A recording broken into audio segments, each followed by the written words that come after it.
रात के 3 बजे की हमारी ट्रेन भी है। ये रहा साहब, ये रहा।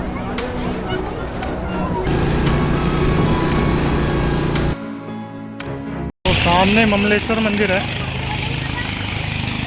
ये ममलेश्वर मंदिर है। तो अभी यहाँ पे भी जाएंगे हम लोग और पहले बोटिंग करते हैं।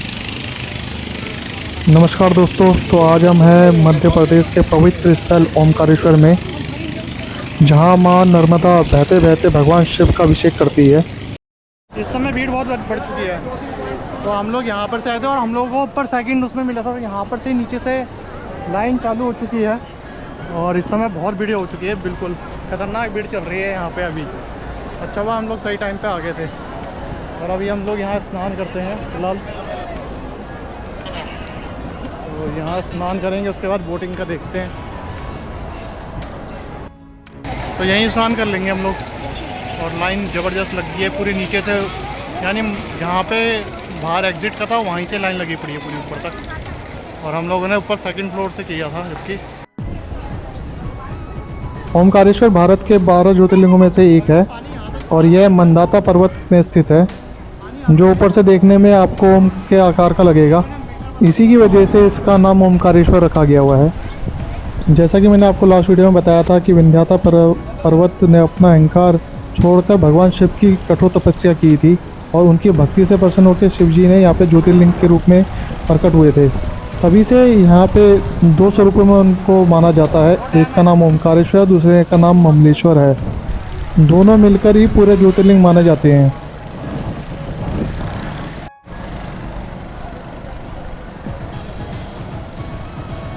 ये है ओमकारेश्वर मंदिर, सामने है ममलेश्वर मंदिर, उधर की साइड को है। तो अभी हम लोग यहाँ पे स्नान करेंगे और फिर यहाँ से वहाँ की तरफ को जाएंगे।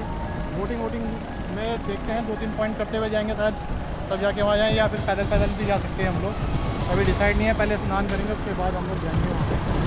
और बाकी आप देखिए, ये पहला ऐसा ज्योतिर्लिंग है जो समुद्र, जो नदी रिवर के नज़दीक में है। नहीं तो बाकी ज्योतिर्लिंग थोड़े से डिस्टेंस में है, चाहे आप कोई से भी देख लीजिए, वहाँ पे काशी में देख लीजिए, वो भी हल्का सा थोड़ा सा डिस्टेंस है। पर ये एकदम जो है रिवर के नज़दीक में है ये मंदिर। तो बाकी आप हमारा ओमकारेश्वर मंदिर में हो चुके हैं दर्शन सही से भोलेनाथ जी के। बाकी ममेश्वर मंदिर के हम दर्शन के लिए आए, उसमें जाएंगे जब हम, तो वहाँ के दर्शन करना बहुत ज़रूरी है, नहीं क्योंकि नहीं तो दर्शन यहाँ के अधूरे माने जाते हैं ओमकारेश्वर के, अगर वहाँ पे नहीं किया गया तो इसलिए हम लोग वहाँ पे भी दर्शन के लिए जाएंगे। बाकी यहाँ पे तट में भी नहाते हैं और यहाँ पे सभी स्नान कर रहे हैं। थोड़ी हल्की हल्की सी बारिश भी हो रही है और यहाँ का व्यू काफ़ी अच्छा रखा है, तो हम लोग देखेंगे।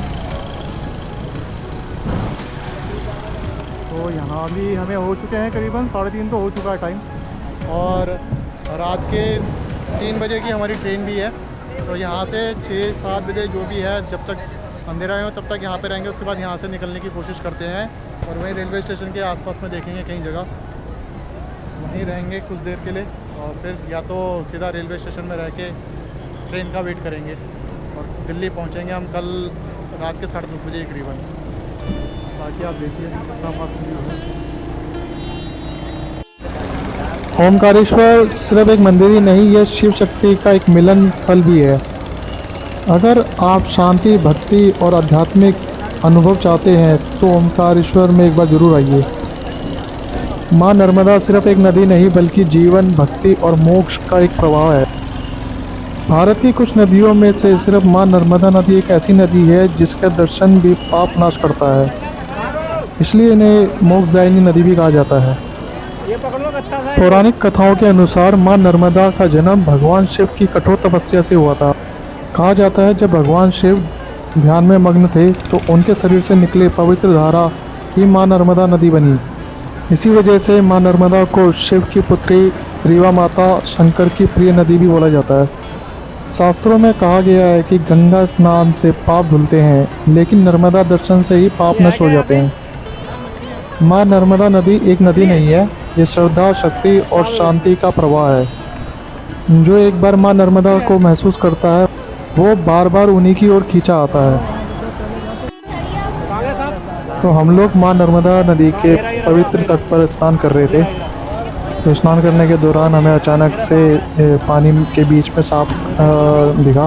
एक पल के लिए तो वहाँ सब डर गए थे, लेकिन मां नर्मदा की नदी के दर्शन और शांत माहौल में एक अलग ही अनुभव महसूस हुआ। क्योंकि हमारी भारतीय संस्कृति में सांपों को नाग देवता और भगवान शिव से जुड़ा माना जाता है, इसलिए इस घटना को हमने भय के बजाय श्रद्धा और शांति के साथ देखा।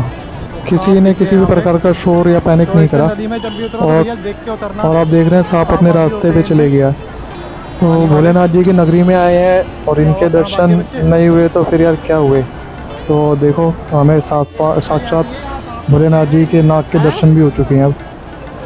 जय नर्मदा मैया की जय।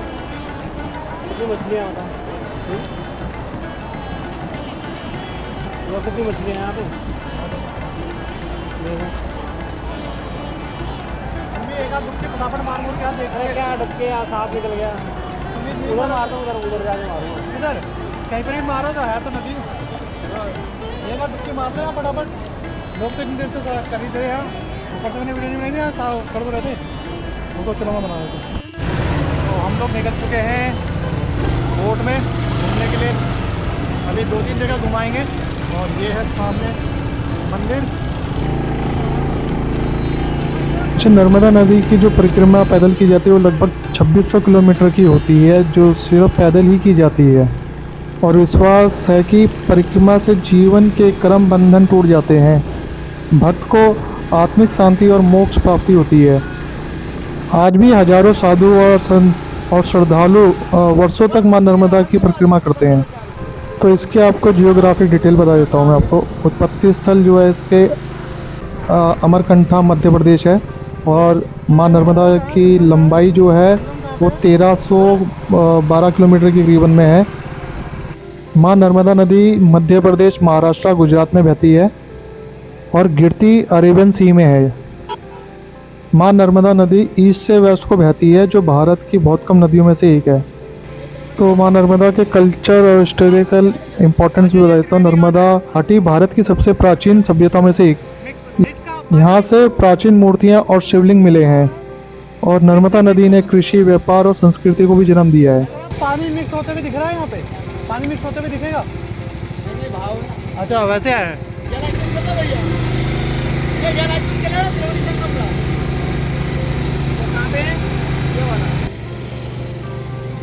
अरे ऊपर सर पे तो ज्यादा आपने भी डाल लो।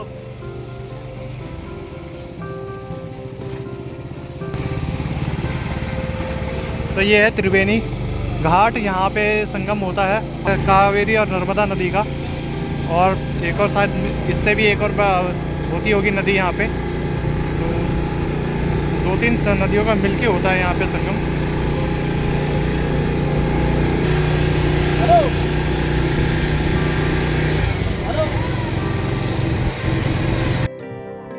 ममलेश्वर मंदिर मां नर्मदा के बिल्कुल किनारे स्थित है और यहाँ स्नान और जल अर्पण का एक विशेष महत्व भी है। माना जाता है कि यहाँ जल चढ़ाने से भक्त के जीवन में भय और बंधनों का नाश होता है। ममलेश्वर ज्योतिर्लिंग को अमलेश्वर ज्योतिर्लिंग भी कहा जाता है और ये ओमकारेश्वर के पास ही स्थित है। और ओमकारेश्वर ज्योतिर्लिंग का अधूरा हिस्सा नहीं बल्कि ये पूर्णतः हिस्सा है। तो हम जा रहे हैं ममलेश्वर मंदिर में। हम लोग यहाँ पर उतर चुके हैं घाट पे और इधर की साइड को ये है ममलेश्वर मंदिर। देखते हैं कैसे जाना है, कैसे कहाँ से जाना है, पता करके निकलते हैं।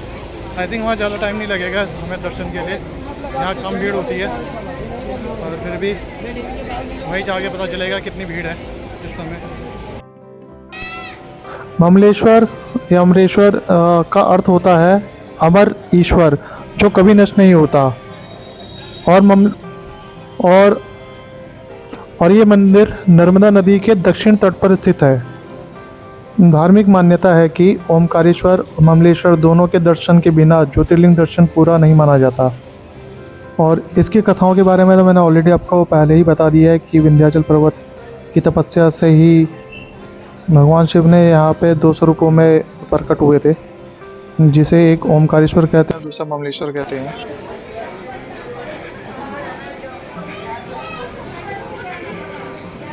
बाबा ममलेश्वर, बाबा ओमकार की नगरी में आपका स्वागत है।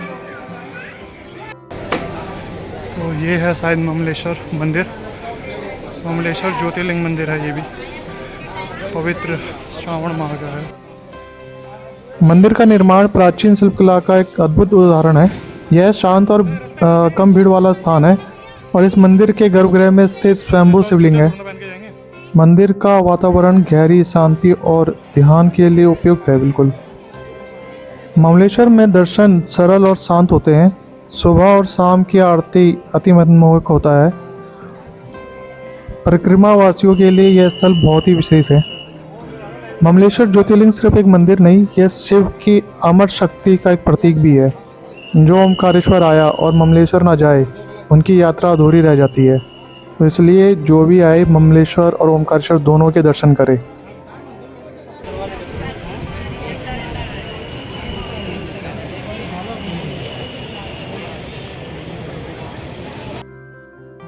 तो भाई भीड़ तो बहुत थी यहाँ पे। वैसे ज़्यादा टाइम नहीं लगा हमें, ओमकारेश्वर से तो बहुत कम टाइम लगा, यहाँ हमें आधा पौना घंटा लगा। तो हमारे दर्शन हो चुके हैं अच्छे खासे। और वीडियो तो बनाने से बहुत धक्का मुक्की भी हो रही थी, क्योंकि छोटी जगह थी, ज़्यादा उसमें नहीं था गर्भगृह में जगह। तो हमारे दर्शन हो चुके हैं। तो हम लोग अब निकलते हैं अपनी ट्रेन के लिए। तो यहाँ से टाइम पे निकल जाते हैं। तो हमारे सारे के सारे ज्योतिर्लिंगों के दर्शन बहुत अच्छे हुए हैं। मैं तो सभी से यही कहूँगा, भैया लाइफ में अपने एक बार ज़रूर आए, महाकाल के दर्शन ज़रूर करके जाए। और साथ में ओमकारेश्वर भी ज़्यादा दूर नहीं है, ओमकारेश्वर मंदिर से यहीं पर ही पास में ही है। यहाँ महाकालेश्वर से सिर्फ 4-5 घंटे लगते हैं। तो आप जब महाकालेश्वर उज्जैन आए तो ओमकारेश्वर भी आए, बहुत अच्छी जगह है, शांति वाली एकदम बिल्कुल। आप देखेंगे तो आपको अंदर भी जो अंदरूनी शक्ति और शांति मिलेगी, वो अलग ही अनुभव होगा। तो बोलो हर हर महादेव की जय। तो मिलते हैं आपसे अब नेक्स्ट वीडियो में।